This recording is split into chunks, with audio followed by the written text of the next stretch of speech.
Welcome to ePathshala. I am Dr. Vishal Jadhav, Associate Professor, Department of Sociology, Tilak Maharashtra Vidya-mitra, Pune. Today we are going to look at a module titled Class and Informal Sector, Caste, Production, Relations in India. This particular module comes under the paper Classical Sociological Theory. What is the informal sector? It is estimated that almost 93% of the Indian economy constitutes the unorganized or the informal sector. What does this mean? What are the class relations and what are the relations in terms of means and mode of production in this particular situation? What is the relationship between caste and occupation in such a scenario? This particular module will try and understand this particular facet of class relations and caste relations to production and consumption in Indian economy.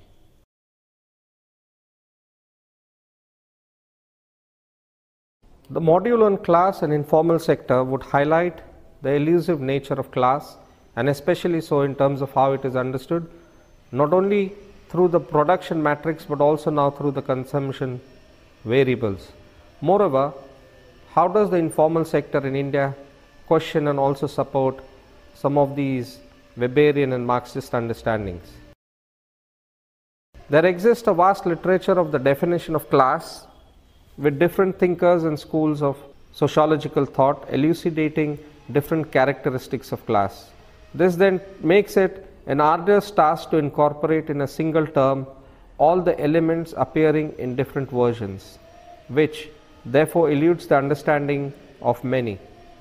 However, to arrive at some form of discernment, Weber's interpretation of class as a basic form of stratification in society remains crucial, and this module will therefore begin with the analysis of Weber's notion of class, which when applied to the Indian context of informal sector ensues a constant debate both in support and dissension. However, to comprehend Weber one needs to draw primarily from Marx, his idea of class as the basis of social stratification, as it is a Marxian notion of class in which Weberian understanding is found deeply rooted and constantly in contestation. So herein the model will draw both an analogy as well as highlight the differences between both, and then it will move on to contextualize the concept in the Indian situation. Weber on class. Historically, Weber first developed his theory of emergence of class between 1911 and 1920 while writing Economy and Society. The term class refers to any group of people who have the same typical chance for a supply of good, external living conditions and personal life experiences. The basic condition of class lay in the unequal distribution of economic power and hence the unequal distribution of opportunity. Weber defines class as designating individuals on the basis of opportunities they may or not have for asserting their interests on the market. Weber expounds that the basic fact determining the class of an individual is control over property. To be precise, property differences generate classes, and therefore the locus of class is economic interest. However, to comprehend class as a category, it is indispensable to draw a comparison between Marxian understanding of class and that of Weber. No understanding of Weber's theory of class is possible without first considering Marx's take on class, antagonism and class conflict. Marx and Weber, a comparison.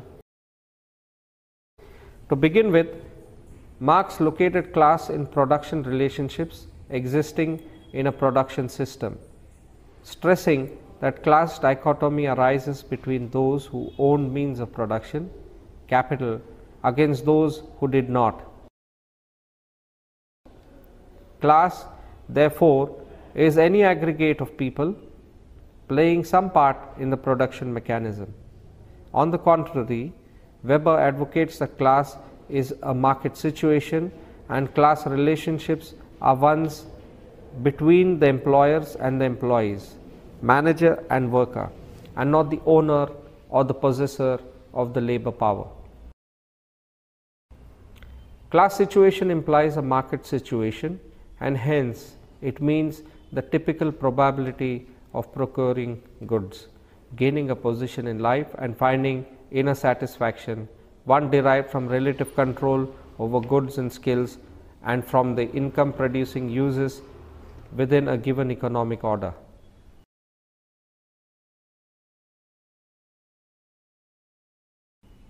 The market situation of any object is defined as all the opportunities of exchanging it for money which are known to the participants in exchange relations and aid their orientation in the competitive price struggle. This is to say that those who share the same market or class situations are subject to similar economic exigencies which usually influence both the material standards of their existence and what sorts of personal life experiences they are able to enjoy. A class denotes an aggregate of individuals who thus share the same class situation.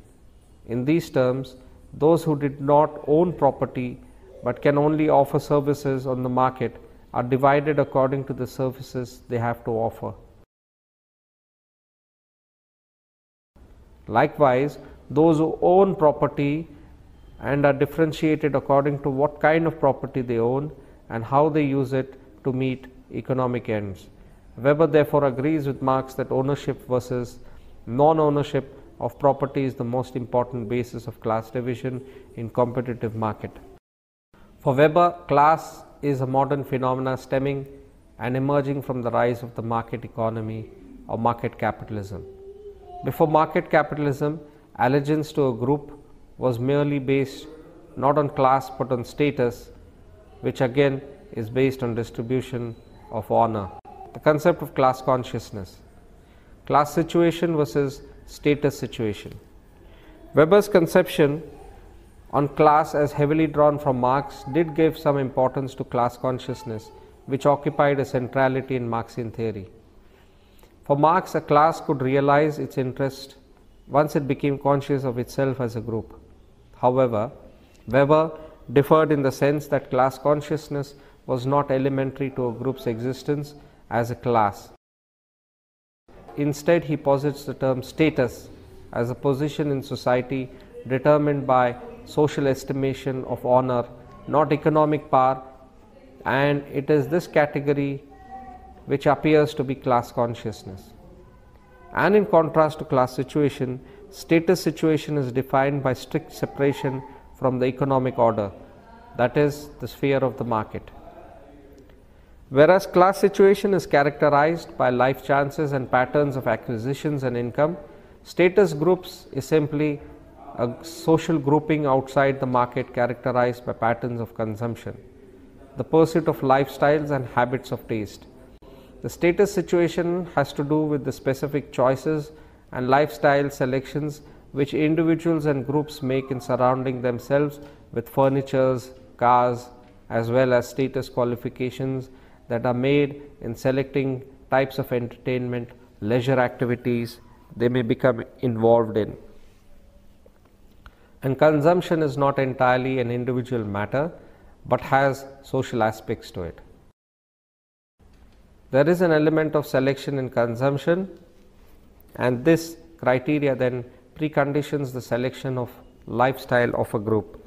For instance, Weber points out in the 19th century, Prussian army officers cultivated dueling qualifications by obtaining facial scars for purposes of making claims to lifestyles that denoted status in terms of social honor and military rank. While social class is stratified in relation to pursuit of opportunities and incomes and life chances of acquisition, activity concerning status groups restricted to selections and choices related to organizing lifestyles and putting a forward claim to social honor. Having deciphered the key concepts in Weber's theory of class, the module would now attempt contextualizing it in Indian context of informal sector, which constitutes a harrowing 90% of employment in India according to evidences on the issues of coming reports based on the periodic employment and unemployment surveys conducted by the National Sample Survey Organization, which suggests that only a small share of employment is in the organized sector so defined. More than 90% of workforce and about 50% of the national products are accounted for by the informal economy. The most recent is the just released report on the informal sector and conditions of employment in India. Based on the employment and unemployment survey conducted in the 68th round of the NSS during July 2011 to July 2012, the NSS adopts a definition of the informal sector, which in the case of manufacturing is very different from the residual sector excluded from the statutory definition of the organized manufacturing sector. The report identifies the formal sector as consisting of proprietary and partnership enterprises, excluding those run by non-corporate entities such as cooperatives, trusts, and non-profit institutions in the non-agricultural sector and in agricultural related activities excluding crop production. The terms unorganized and informal sectors are often used interchangeably. The informal sector may be broadly characterized as consisting of units engaged in the production of goods or services with the primary objective of generating employment and incomes to the persons concerned. These units typically operate at a low level of organization with little or no division between labor and capital as factors of production and on a small scale. Labor relations, where they exist, are based mostly on casual employment, kinship, or personal and social relations rather than contractual arrangements with formal guarantees. Thus, the class of activities that comprise the informal economy is vast and offers a unique instance of how social forces affect the organization of economic transaction. It becomes important to highlight the paradoxical nature of the informal economy and the way in which social forces determine its onset and development. We need to comprehend how these activities interact with the social structures existing in a particular society, and it is in these interactions that the paradox surfaces, thus necessitating discernment of the underpinnings of the informal economy, its ambiguous relationship with state regulation, its functionality for economic and political institution that it supposedly undermines, and most importantly, its elusiveness. The Indian experience. To start with the Indian experience, it has multi-structural economy wherein one witnesses the coexistence of pre-capitalist and capitalist production systems and was exposed to modern industry with the coming of the colonial rule. In correspondence to this, there emerged numerous modes of production, consumption and accumulation of surplus, and concomitantly thus a differentiated working class structure. This is further confounded by the presence of various local varieties. Hence, the working class is affected by caste, tribe, ethnicity, gender, and the associated patriarchy, amongst many others. But the emergence and consolidation of a class structure in India is a relatively recent phenomena, coming into being with the capitalist mode of production brought in by a colonial regime primarily. With the growth of industries, there was reorganizing of the population into different categories, and concentration of working class in the urban centers became an important factor driving the formation of the workers as a class. Similar conditions of living of the working class, shared interest in the urban setting, opened up similar life chances for all. Class as a category emerged in the Indian context in the late 19th century and somewhat bears analogy with those in other parts of the world having experienced industrialization. However, the Indian experience to a great extent should be considered different from others given the far-reaching consequences of the new production system had on the Indian labor sector, ushering in greater degree of differentiation in class formation, the configuration of classes altogether. To exemplify the situation in Europe, wherein capitalism did dispossess the traditional artisans and craftsmen, yet generated employment in the large industries. However, following the destruction of the cottage industries, growth of modern industry did not immediately take place, thus resulting in mass landlessness and disenfranchisement. This was further compounded by the de-skilling brought about due to the long time period modern industry took to either fully or partially replace the traditional industry. Thus, the traditional artists did not even have the skills and service to offer in a new capitalist market scenario. This hence placed the working class in a negatively advantaged position, perfectly fitting into the contours of Weberian understanding of class. This then subsequently gave rise to the growth of informal sector. Further, the fact that the workers, after ages of long involvement with an agrarian economy, are suddenly exposed to a modern society, fails to extract them from the long ingrained backwardness.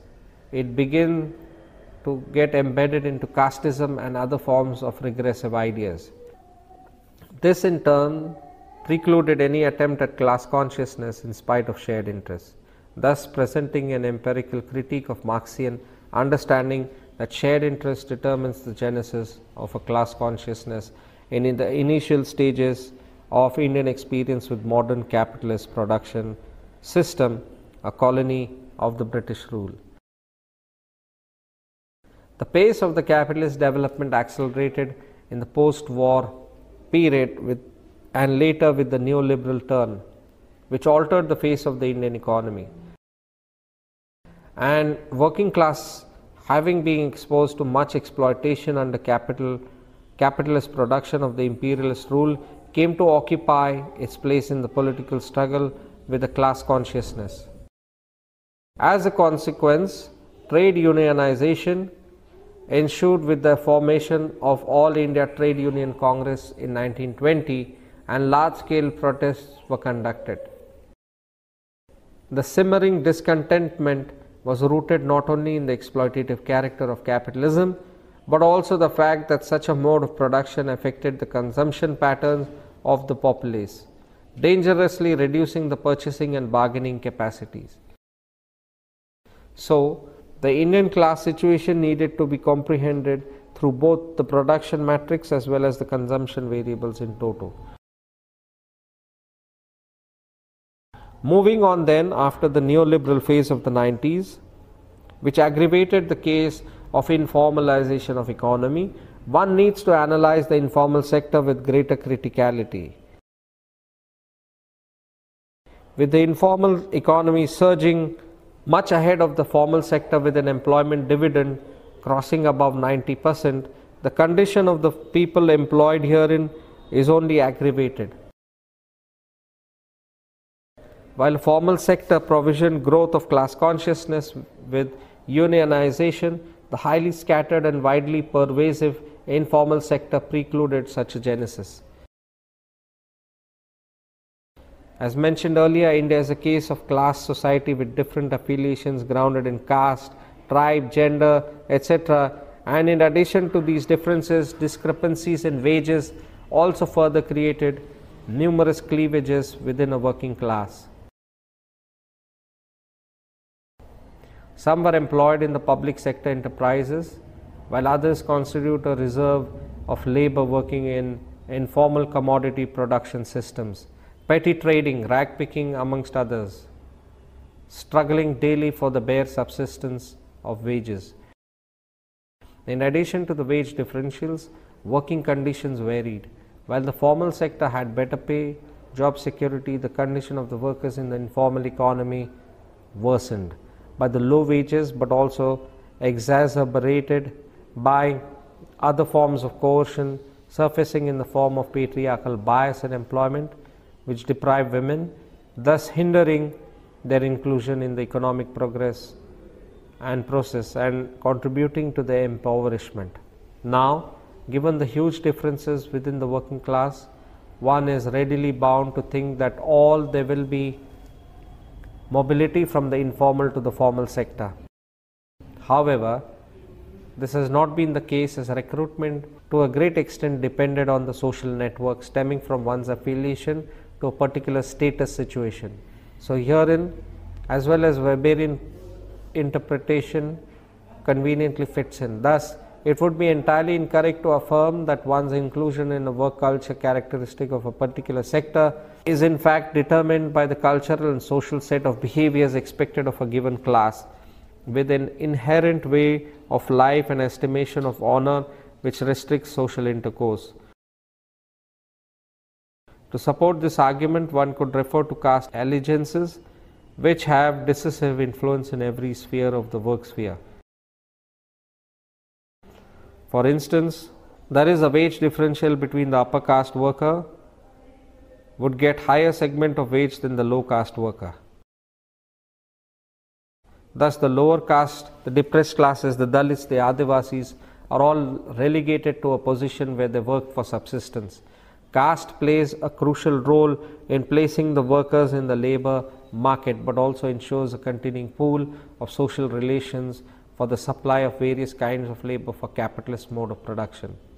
To quote, this new caste principle works both ways. It keeps the lower sections out of the higher reaches of the working class. It also ensures that those from the higher sections will not take up the demanding employment in the lower sections. Hence, placing one section in a positively advantaged class situation against the others, and therefore the prevalence of the disadvantaged working class groups, they being denied access to better life chances, wages and employment.